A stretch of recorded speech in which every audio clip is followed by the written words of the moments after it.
Welcome students. আজ আমরা দেখব বোর অ্যাটমিক মডেলের লিমিটেশন। আমরা অ্যাটমিক স্ট্রাকচার নিয়ে বিগত 10টা পার্ট করেছি। সেই 10টা পার্টে আমরা বিভিন্ন যে অ্যাটমিক স্ট্রাকচারে যে মডেলগুলো পেয়েছি, ধীরে ধীরে সেগুলো কিভাবে মডেলগুলো চেঞ্জ হয়েছে, প্রথমে প্লাম পুডিং মডেল থেকে শুরু করে রাদারফোর্ডের অ্যাটমিক মডেল এবং শেষে আমরা পেয়েছি বোরের অ্যাটমিক মডেল।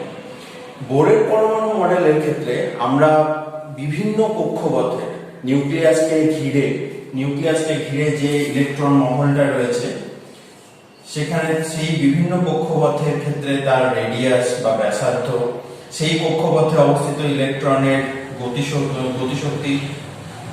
গতি বা ভেলোসিটি এবং সেই কক্ষপথে অবস্থিত ইলেকট্রনের এনার্জি, এগুলো আমরা বা এনার্জি বা শক্তি আমরা ক্যালকুলেট করেছি অলরেডি, এগুলো আমরা দেখেছি।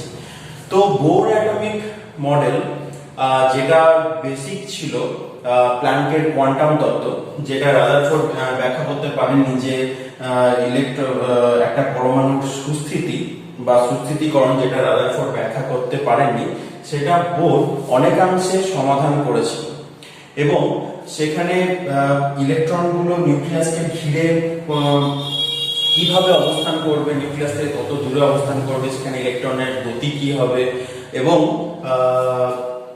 সেখানে ইলেকট্রনের কি শক্তি থাকবে সেই কক্ষপথে, সেই সমস্ত কিছু আমরা বোর অ্যাটমিক মডেল থেকে পেয়েছি। কিন্তু সময়ের সঙ্গে সঙ্গে যতটা এগিয়ে যাওয়া হয়েছে, তত দেখা গেছে বোর অ্যাটমিক মডেলের বা বোরের পরমাণু মডেলের কিছু লিমিটেশন পাওয়া গেছে, যে ক্ষেত্রে যে কোশ্চেনের অ্যান্সারগুলো বোরের অ্যাটমিক মডেল থেকে পাওয়া সম্ভব হয়ে ওঠেনি। আমরা প্রথম থেকে দেখে নিই। প্রথমে আমরা দেখতে পাচ্ছি 1 নম্বর পয়েন্টে, এখানে বহু সংখ্যক ইলেকট্রনের বর্ণালী ব্যাখ্যা করতে অসমর্থ হয়েছিল। বোরের অ্যাটমিক মডেল বহু সংখ্যক ইলেকট্রনের বর্ণালী ব্যাখ্যা করতে অসমর্থ হয়েছিল। এর অর্থ কি? আমরা যখন বোরের অ্যাটমিক মডেলে বিভিন্ন ইলেকট্রনের ক্ষেত্রে ব্যাসার্ধ, নিউক্লিয়াস থেকে তার দূরত্ব, ইলেকট্রনের দূরত্ব বা সেই কক্ষপথের ব্যাসার্ধ ক্যালকুলেট করছিলাম বা তার গতি ক্যালকুলেট করছিলাম, বা ইলেকট্রনের যে এনার্জি স্তর, সেগুলো শক্তি স্তর, সেগুলো ক্যালকুলেট করছিলাম, তখন বারবার বলেছিলাম যে বোরের অ্যাটমিক মডেল শুধুমাত্র হাইড্রোজেন এবং হাইড্রোজেন লাইক অ্যাটমের জন্যই প্রযোজ্য। অর্থাৎ কি না, হাইড্রোজেন বা হাইড্রোজেন লাইক অর্থাৎ তার নিউক্লিয়াসকে কেন্দ্র করে চারপাশে একটি মাত্র ইলেকট্রন সেখানে তাকে প্রদক্ষিণ করছে, অর্থাৎ নিউক্লিয়াসের চারিপাশে একটি মাত্র ইলেকট্রন অবস্থিত। কিন্তু যখন এখানে একাধিক ইলেকট্রন আসতে থাকে, তখন সেখানে ইলেকট্রন রিপালশন টার্ম বা ইলেকট্রনের মধ্যে বিকর্ষণ বলের জন্য সেখানে এই ক্যালকুলেশন গুলো, বোরের যে ক্যালকুলেশন, বোরের যে রেডিয়াস বা বোরের যে গতি শক্তির যে ক্যালকুলেশন গুলো আছে, সেগুলো আর মিলতে থাকে না, অর্থাৎ সেগুলোর মধ্যে অসামঞ্জস্য দেখা দেয়। এবং সেজন্য একটি ইলেকট্রনের ক্ষেত্রে বোরের যে ইকুয়েশন গুলো, ক্যালকুলেশন যে ইকুয়েশন গুলো, সেগুলো অনেক পুরোটাই সত্যি হলো, সেখানে যখন একাধিক ইলেকট্রনের প্রবেশ হয় বা একাধিক ইলেকট্রন সেখানে আসতে থাকে, তখন সেখানে ইলেকট্রন রিপালশন টার্ম বা বিকর্ষণ বলের জন্য সেই ক্যালকুলেশন গুলো আর প্রযোজ্য হয়ে ওঠে না। ঠিক সেই কারণে মাল্টি ইলেকট্রনিক সিস্টেম বা বহু সংখ্যক ইলেকট্রনের জন্য বোর তার বর্ণালী ব্যাখ্যা করতে অসমর্থ হয়েছিল।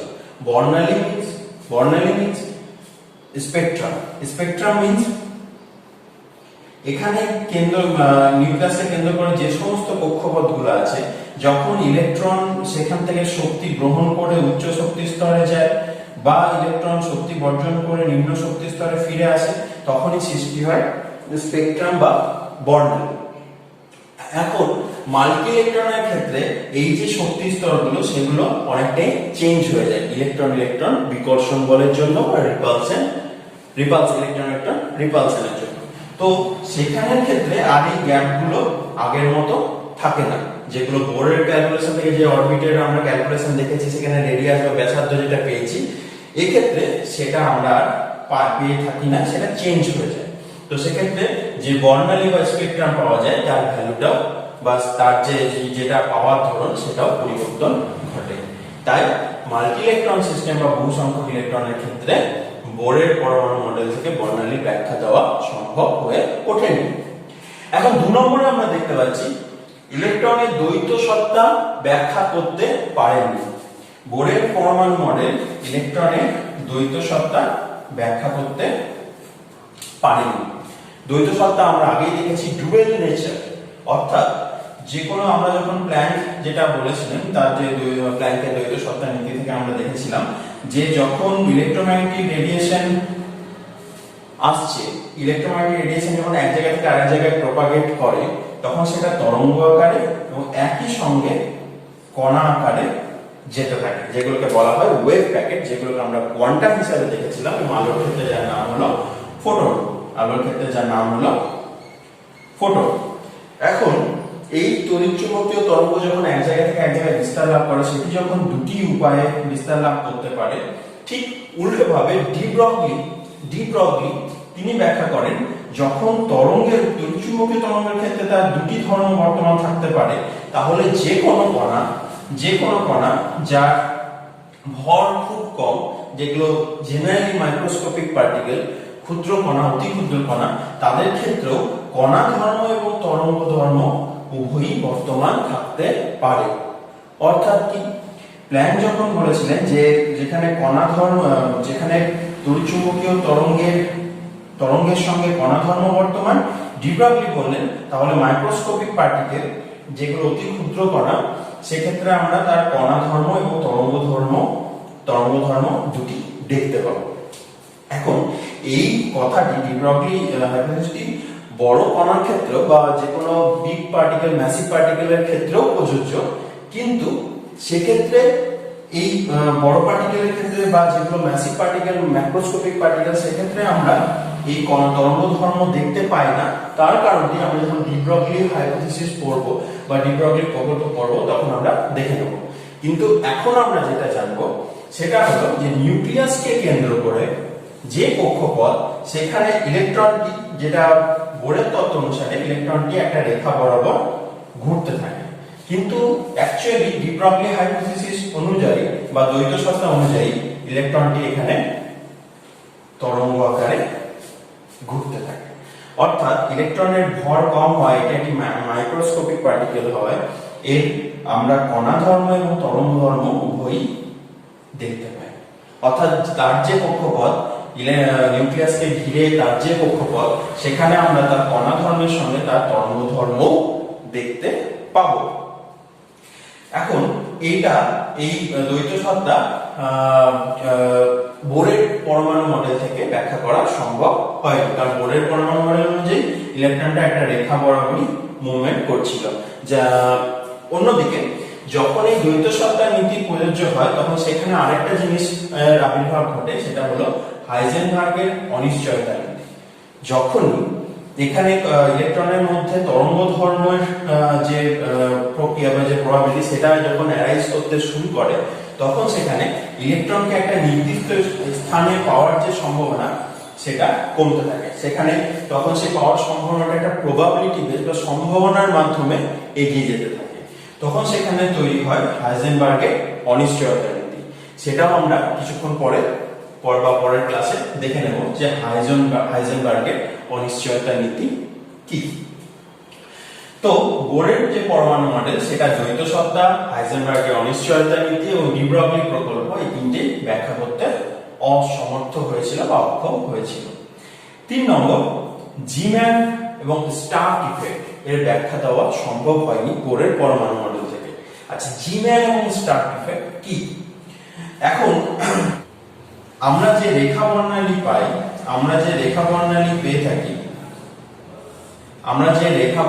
পেয়ে থাকি পরমাণুর এক কক্ষপথ থেকে অন্য কক্ষপথে ইলেকট্রনের ট্রানজিশনের ফলে বা গমনের ফলে, সেখানে যে রেখা বর্ণালীগুলো পাওয়া যায় সেই রেখা বর্ণালীগুলো যখন তড়িৎ ক্ষেত্র বা চুম্বক ক্ষেত্র, ইলেকট্রিক ফিল্ড ও ম্যাগনেটিক ফিল্ডের মধ্যে আনা হয় তখন সেগুলো আরো সূক্ষ্ম রেখায় ভেঙে যায় আরো সূক্ষ্ম সূক্ষ্ম রেখায়, এবং সেগুলো আরো অতি সূক্ষ্ম রেখায় ভাঙতে থাকে, সূক্ষ্ম এবং অতি সূক্ষ্ম রেখায় ভাঙতে থাকে। ঠিক আছে, এটাকে বলা হয় জিম্যান ইফেক্ট এবং স্টার্ক ইফেক্ট। যখন ম্যাগনেটিক ফিল্ডের মধ্যে এই ভাঙাটা লক্ষ্য করা যায়, মানে একটা রেখা বর্ণালীকে আরো সূক্ষ্ম সূক্ষ্ম রেখা বর্ণালীতে ভাঙা লক্ষ্য করা যায়, তখন সেটাকে বলা হয় জিম্যান ইফেক্ট। এবং যখন ইলেকট্রিক ফিল্ডে এই সেম প্রক্রিয়া দেখা যায়, একটা রেখা বর্ণালীকে বিভিন্ন ছোট ছোট সরু সরু আরো সূক্ষ্ম রেখাতে ভাঙতে দেখা যায়, তখন সেটাকে বলা হয় স্টার ইফেক্ট। তো ইলেকট্রিক ফিল্ড এবং ম্যাগনেটিক ফিল্ডের উপস্থিতিতে একটা রেখা বর্ণালীকে বা লাইন স্পেকট্রামকে আমরা যখন আরো ফাইন স্ট্রাকচার বা সুপার ফাইন স্ট্রাকচারে ভাঙতে দেখি, আরো সূক্ষ্ম এবং অতি সূক্ষ্ম বর্ণালীতে ভাঙতে দেখি, তো সেটাকে বলা হয় জিমেন এবং স্টার ইফেক্ট। এবং সেটি বোরের অ্যাটমিক মডেল থেকে ব্যাখ্যা করা সম্ভব হয়ে ওঠেনি, বোরের পরমাণু মডেল থেকে ব্যাখ্যা করা সম্ভব হয়ে ওঠেনি। 4 নম্বরে আমরা দেখতে পাচ্ছি পরমাণুর কোনো ত্রিমাত্রিক মডেলের কোনো উল্লেখ এখানে ছিল না, কিন্তু বর্তমানে আমরা জানি পরমাণুর যে মডেল সেটি ত্রিমাত্রিক, এবং তার যে কক্ষপথগুলো সেগুলো এক্স ওয়াই জেড তিনটি প্লেনে বিস্তৃত থাকতে পারে। অর্থাৎ পরমাণু কোনো দ্বিমাত্রিক দেশে নয়, পরমাণু কোনো দ্বিমাত্রিক দেশে নয়, শুধু একটা যে কোনো নির্দিষ্ট প্লেনে নয়, একটা তার ত্রিমাত্রিক ধারণা আছে, অর্থাৎ ত্রিমাত্রিক গঠন আছে তার সে এক্স ওয়াই জেড তিনটি প্লেনে বিস্তৃত থাকে সেই গঠন। কিন্তু বোরের যে অ্যাটমিক মডেল ছিল সেটা ছিল 2D, 2 ডাইমেনশনাল বা দ্বিমাত্রিক দেশে, সেখানে কোনো ত্রিমাত্রিক দেশের বা 3 ডাইমেনশনাল কোনো ধারণা ছিল না। তাহলে আমরা যে লিমিটেশন গুলো বোরের দেখতে পেলাম, বোরের অ্যাটমিক মডেল বা পরমাণু মডেল থেকে যেসব কোশ্চেনের অ্যান্সার পাওয়া যায়নি বা তার যে লিমিটেশন ছিল সেগুলো একজনকে দেখে নিলাম।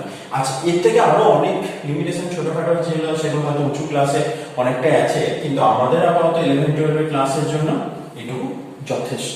ওকে, তো আমরা বোরের অ্যাটমিক মডেলের লিমিটেশন দেখলাম। এরপর এই লিমিটেশন গুলোকে অনেকাংশে পরিপূরক হিসেবে কাজ করেছিল সমারফিল্ড মডেল।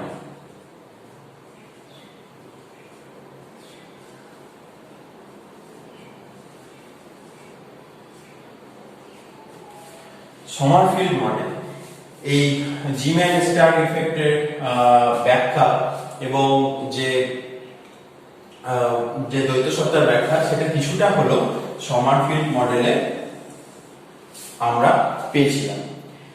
যদিও পরবর্তীকালে অনেক কিছুই এই সমারফিল্ড মডেল থেকে ব্যাখ্যা করা সম্ভব হয়নি এবং সমারফিল্ড মডেলটিও পরিত্যক্ত হয়, কিন্তু আমরা এর পরে এই সমারফিল্ড মডেল সম্বন্ধে একটু ডিটেলসে দেখে নেব এবং সমারফিল্ড মডেলের মধ্যে যে লিমিটেশন গুলো সেগুলো আমরা দেখে নেব।